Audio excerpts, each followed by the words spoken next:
पेंशनधारकों को तोहफा 65 वर्ष पर 30% पेंशन की बढ़ोतरी। एडिशनल पेंशन का फायदा, हर साल 2% बढ़ेगी पेंशन। नमस्कार दोस्तों, पेंशनधारकों के लिए बड़ी खुशखबरी। अगर आप 65 साल के हो चुके हैं या करीब पहुंच रहे हैं, तो सरकार ने आपके लिए एक शानदार तोहफा पेश किया है। अब 65 वर्ष की आयु में आपकी पेंशन में सीधा 30% की बढ़ोतरी होगी। सोचिए, ये कितनी बड़ी राहत है उन बुजुर्गों के लिए जो अपने सुनहरे वर्षों में आर्थिक सुरक्षा की तलाश में होते हैं। और यही नहीं, हर साल आपकी पेंशन में 2% की और बढ़ोतरी भी होगी। इसका मतलब है कि जितनी आपकी उम्र बढ़ेगी, उतनी ही आपकी पेंशन भी।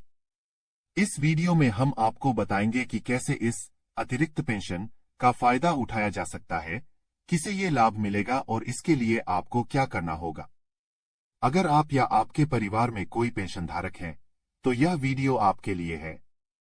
जानिए पूरी जानकारी और न चूकें इस सुनहरे मौके का फायदा उठाने का, और इस वीडियो को लाइक करके चैनल को सब्सक्राइब कर ले। तो देर किस बात की, आइए जानते हैं इस तोहफे के बारे में विस्तार से। वीडियो को अंत तक देखें और अपने आने वाले भविष्य को सुरक्षित बनाएं। देश के लाखों पेंशनभोगियों के लिए बहुत बड़ी खुशखबरी है। अगर आप भी एक पेंशनभोगी तो आप भी यह जानते होंगे कि कई बार बहुत से पेंशनभोगी बहुत ही तंगी के साथ जीते हैं, क्योंकि उनके जीवन व्यापन के लिए वह पेंशन कम पड़ती है। इन्हीं बातों को ध्यान में रखते हुए संसद की समिति ने यह सिफारिश की थी कि 65 साल की उम्र से ही अतिरिक्त पेंशन का लाभ दिया जाए।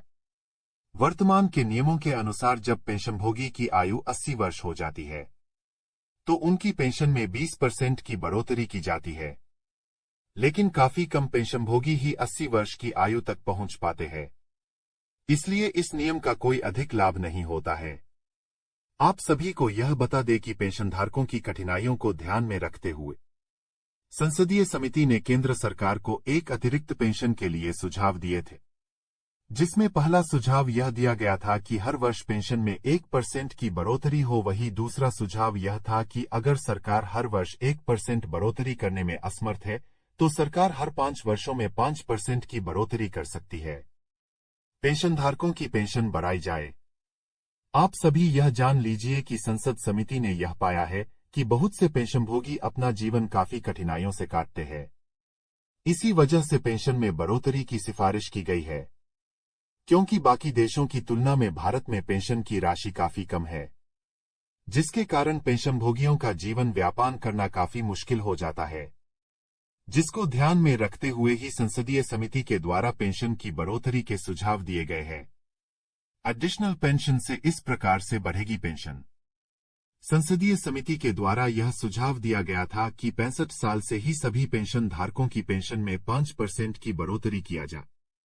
उसके बाद जब पेंशनभोगी 70 की आयु का हो जाए तो उसकी पेंशन में 10% की बढ़ोतरी की जाए। वही जब पेंशनधारकों की आयु 75 हो जाए तो उसकी पेंशन में 15% की बढ़ोतरी की जाए। संसदीय समिति के अनुसार हर 5 वर्षों में पेंशनधारकों की पेंशन में 5% की बढ़ोतरी की जाए। लेकिन अगर सरकार ऐसा करने में असमर्थ है, तो फिर सरकार को हर वर्ष पेंशन में 1% की बढ़ोतरी करे। क्या है अभी का नियम?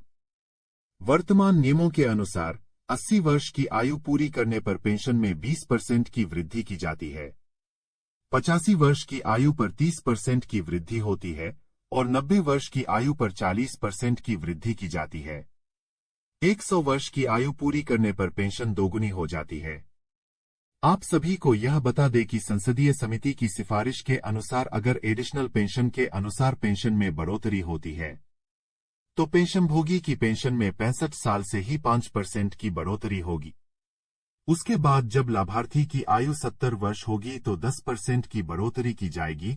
75 साल होने पर 15% की बढ़ोतरी की जाएगी। आप सभी को यह जानकारी भी दे दे कि हिमाचल प्रदेश राज्य सरकार के द्वारा पेंशनधारकों को पेंशन बढ़ोतरी का लाभ प्रदान करती है।